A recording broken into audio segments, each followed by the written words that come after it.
స్తోత్రం. హల్లెలూయా. ప్రియమైన దేవుని యొక్క లేఖన భాగాల్లో ఉపవాసం అంటే ఏమిటి అనే కొన్ని మాటలు బైబిల్ గ్రంథంలో తెలుసుకుందాం. ఎందుకంటే ఆనాడు మన పితరులైన వారు ఉపవాసం ఉండి తాను ఏదైతే సాధించాలనుకున్నారో అది సాధించి దేవునికి మహిమకరముగా నడిచారని బైబిల్ తెలియజేస్తుంది. ఈ సమయంలో కొన్ని మాటలు విందాం. యావేలు గ్రంథము 2వ అధ్యాయము 12వ వచనం. ఎప్పుడైనాను మీరు ఉపవాసం ఉండి కన్నీరు విడుచుచు దుఃఖించుచు మనఃపూర్వముగా తిరిగి నా యుద్ధకు రండి. ఇది యెహోవా వాక్కు. మీ దేవుడైన యెహోవా కరుణా వాత్సల్యము గలవాడును, శాంతమూర్తియు అత్యంత కృప గలవాడునై ఉండి తాను చేయనుద్దేశించిన కీడును చేయక పశ్చాత్తాపడును గనుక మీ వస్త్రములు కాక మీ హృదయములను చింపుకొని ఆయన తట్టు తిరుగుడి.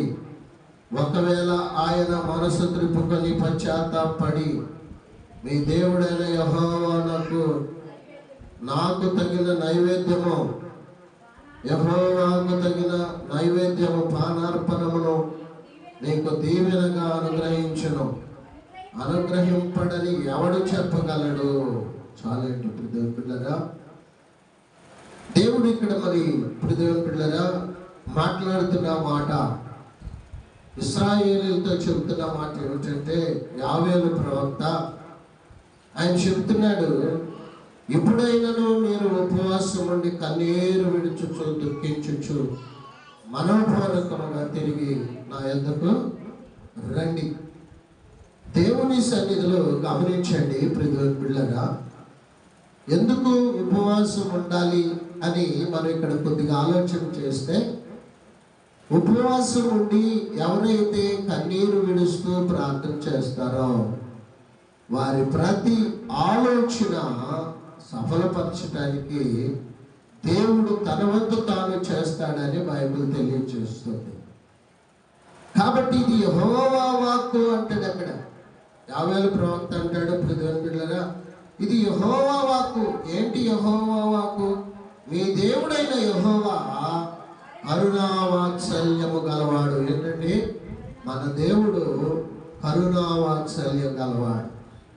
అంటే ఆయన కరుణకు మించిన కరుణ ఈ లోకంలో ఎవరికి లేదు.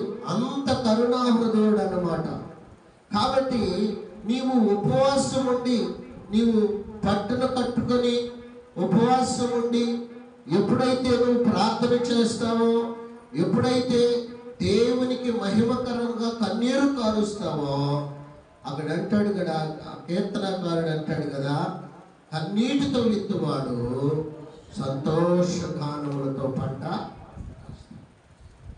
కాబట్టి ఏదో ఉపవాసం ఉండామంటే ఉండాం కాదు, కానీ దేవుని సన్నిధిలో మన వంతు మనము దేవునికి మహిమకరముగా ఉండాలని దేవుడు తెలియజేస్తున్నాడు. అంతేకాదు, శాంతమూర్తి అంటే ఆయన కరుణావాత్సల్యము గలవాడు, శాంతమూర్తియు అత్యంత కృప గలవాడై ఉన్నాడు. ఆయన శాంతమూర్తే కాదు, అత్యంత కృప కలిగిన వాడు. ఆయన ఎలాంటి వాడు అంటే అత్యంత కృప కలిగిన వాడు. అందుకనే ఇప్పుడు దేవుని పిల్లరా, మన కోసం ఆయన బలి పశువుగా మారిపోయాడు. ఇశ్రాయేలీయుల కాలంలో దేవుని పిల్లరా, దేవుడు విడిపించబడటానికి, మానవుడు విడిపించబడటానికి, గాడిదనంటండి మానవుడిని విడిపించటానికి గాడిదను అనుకున్నాడు. గాడిదంట, గాడిద నేను ఎందుకు చచ్చిపోవాలి? నీ కొరకు నేను ఎందుకు చచ్చిపోవాలి? మనిషిలో పాపములు పోకపోతే ప్రాయశ్చిత్తం చేయటానికి ఆ గాడిద ఆనాటి కాలంలో ప్రజలు పిల్లరా ఆ గాడిదను ఏదైతే గాడిదను ఎన్నుకున్నారో ఆ గాడిద మెడతిప్పి ఆ పరిణిత చంపేస్తారంట మనిషి దోషాలు పోతాయి.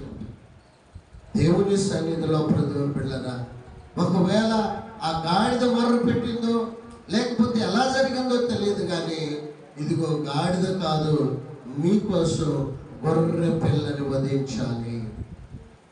గాడిద కాదు, గొర్రె పిల్ల వధించాలి.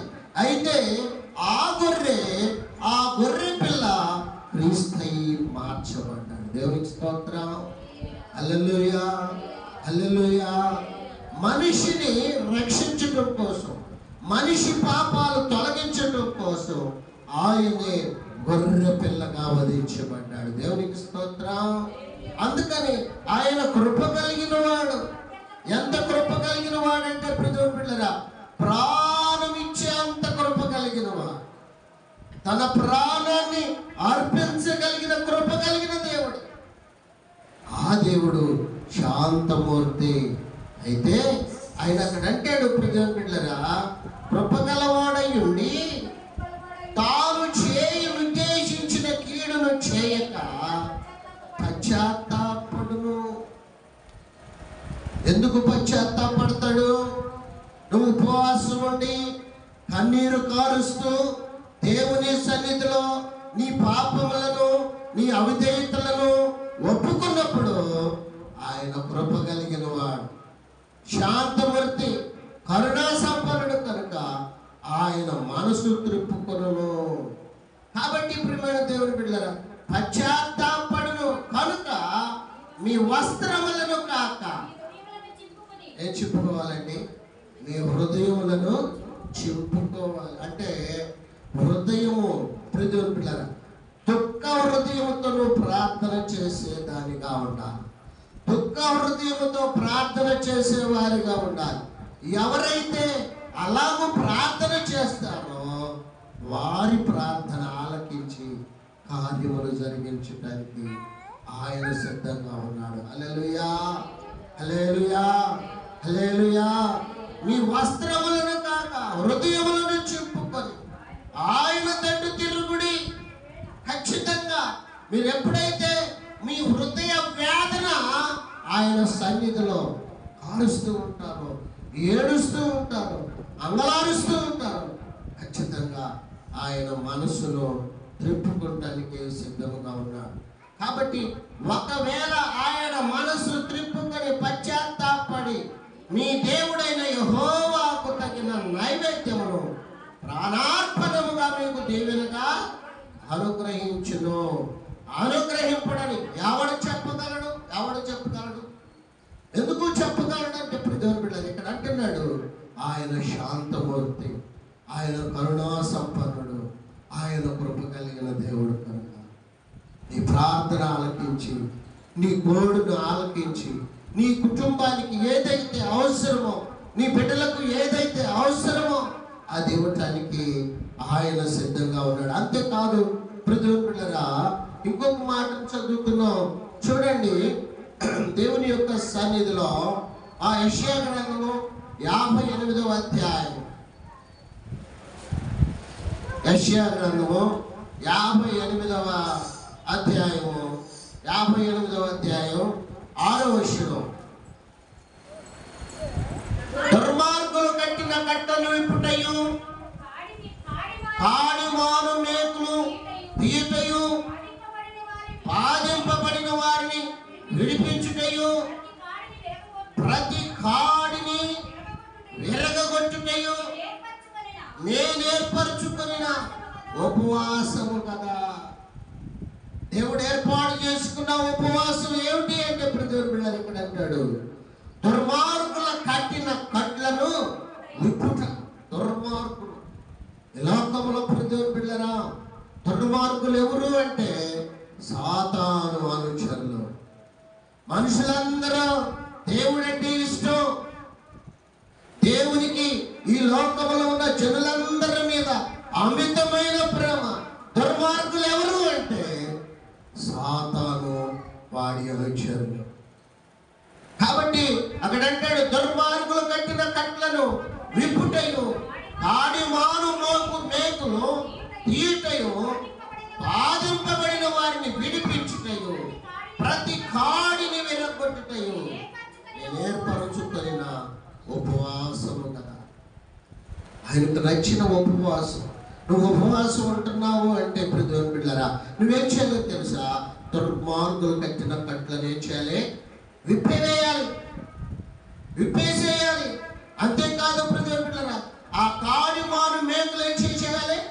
తీయుటకు కాడి దేవుని బిడ్డలారా, దాస్యపు కాడి క్రింద ఉన్న ప్రతి ఒక్కరిని విడిపించుటకు దేవుడు నిన్ను నన్ను ఏర్పాటు చేసుకున్నాడు. దేవునికి స్తోత్రం. బాధింపబడిన వారిని విడిపించుటయు ప్రతి కాడిని విరగొట్టుటయు నేను ఏర్పరచుకొనిన ఉపవాసం. నిజమే దేవుని పిల్లరా, ఈ రోజున చాలా మంది దాస్యపు కాడి క్రింద, సాతాను కాడి క్రిందకు వెళ్ళిపోతున్నారు. భయంకరమైన పరిస్థితులకు వెళ్ళిపోతున్నారు. నువ్వు ఉపవాసం ఉండటం వలన నీ ప్రార్థన దేవుడు ఆలకించి వారిని విడిపించునేమో. విడిపించుటని ఎవడు చెప్తాడు? ఎందుకంటే ఆయన కృప కలిగిన దేవుడు. దేవునికి స్తోత్రం. హల్లెలూయా. అంతేకాదు మత్తయి సువార్త 4వ అధ్యాయము 2వ వచనంలో మనం చూస్తే అక్కడ అంటాడు కదా, 40 దినములు 40 రాత్రులు ఉపవాసం ఉండిన పిమ్మట ఆయన ఆకలి కొనగా ఆ శోధకుడు ఆయన ఎదుకు వచ్చి, నీవు దేవుని కుమారుడు అయితే ఈ రాళ్ళు రొట్టెలగినట్లు ఆజ్ఞాపించుమని. అంటే పిల్లరా, దేవుడు ఉపవాసం ఉండినప్పుడు సాతాను శోధించడానికి వెళ్ళి, ఆయన ఉపవాసం ఉన్నాడు కనుక, ఆయన శక్తినంతా కూడా తీసుకున్నాడు కనుక సాతానుని ఎదిరించడానికి ధైర్యము కలిగి నిలబడ్డాడు. దేవునికి స్తోత్రం. హల్లెలూయా. ఆ దేవదేవుడే ఉపవాసం ఉండి శక్తినంతా కూడగట్టుకొని సాతాను మీద పోరాడినప్పుడు దేవుని బిడ్డలారా, ఆ సాతాను మారు మాట్లాడకుండా వెళ్ళిపోయింది. ఎందుకు ఆయన ఉపవాసం ఉండాల్సి వచ్చింది? అంత గొప్ప దేవుడు సాతాన్ని ఎదిరించలేడా అంటే, నీకు నాకు మనమందరము కూడా ఈ విధంగా ఉంటే సాతాన్ని ఎదిరిస్తాము అని ధైర్యంగా మనకు చెప్పటం కోసం ఆయన పస్తులున్నాడు. ఆయన ఉపవాసం ఉన్నాడు. కాబట్టి మనము ఉపవాసముతో కూడిన ప్రార్థన చేస్తున్నప్పుడు ఆ ఉపవాసంతో కూడిన ప్రార్థన ఒకటి నిన్ను, రెండవది నీ కుటుంబాన్ని కూడా మంచి మార్గములో నడిపించడానికి మా మార్గం అయి ఉంటుంది. దేవునికి స్తోత్రం. హల్లెలూయా. ఆ దేవదేవుడు కూడా దేవుని బిడ్డలారా, ఎప్పుడైతే 40 రాత్రులు 40 పగళ్ళు ఉపవాసముడు దిగొస్తుంటే శోధకుడు ముందుకెళ్ళాడు. వెళ్ళి శోధించడానికి ప్రారంభించాడు.